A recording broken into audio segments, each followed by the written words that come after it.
Hey guys, Ridiculous Badger coming at you from Planet 545, and I want to continue on and showing you guys some banking possibilities. So last time we took a look at FOL's Guild Bank, which was just the super simple, keep track of what everybody sends to you model, which is effective. It's easy to keep track of, and it's better than not banking, which always, when you look at whether or not you can adopt something as a guild in your guild management, even if it's not the best scenario, if it's not ideal, as long as it's better than not doing it, you should be doing it. So let's take a look at another guild bank. And the other guild bank that we'll look at is the bank in my guild, in SR2. The bank in my guild is based off of the same concept of keep track of what everybody sends in so that you could send it on back to them. But it takes it a step further. And a lot of the time what's going to happen is people are going to have extra resources that they don't need and that they project not only not needing now, but not needing for a very long time. And if you just keep a separate account as a donation account, you will start to accrue extra funding.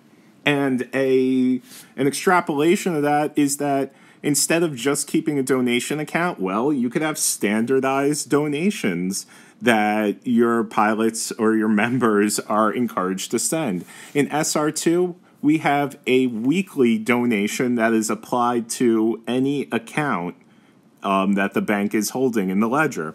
So if you keep resources, basically, then you're paying into this guild fund. And we utilize this guild fund in a number of ways. So for our guild bank, we keep, well, here's people's balances. And then we also have the way that we keep track of that in this bank is, and this was all made by Macter, who is the vice in SR2, and it's based on a very successful model that he utilized in his previous guild, Mirage.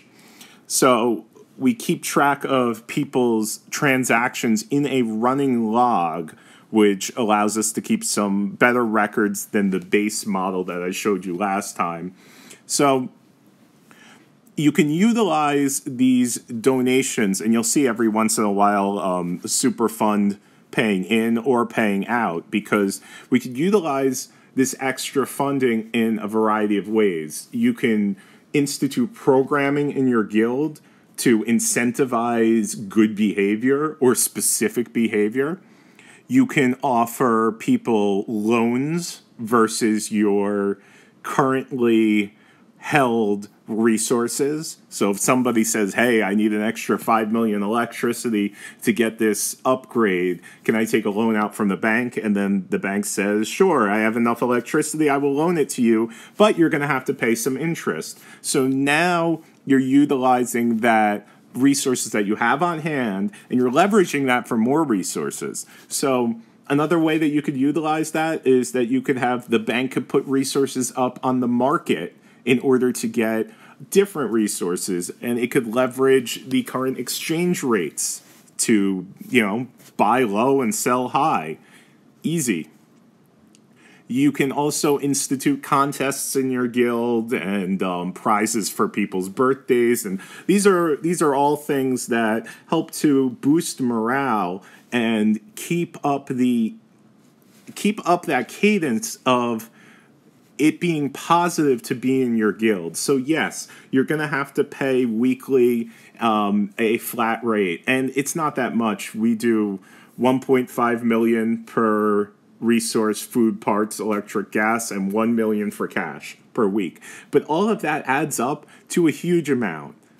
It's just, and look, keep in mind, you're never going to get 100% compliance. Not everybody is going to keep their resources in the bank so that you actually have access or like a reliable way to tax people in this manner. But for the people that do participate, well, you give them access to these rewards. So you could set a contest in your guild for guild mobilization in the weekend. Whoever gets the top score is going to get 10 million food. Well, you got 60 people paying into the system, say 60 people keeping their food and their parts and their cash in the bank, and if they're paying in 1.5 million per, except for cash, right? Then you're taking on 90 million food, 90 million parts, and 60 million cash, and of course you got 90 million elect in gas. But this is all funding that you could utilize and put to your advantage and make your guild a better place to be in. And you could also utilize this. The cornerstone of how we function in Seraphim is that we incentivize good behavior.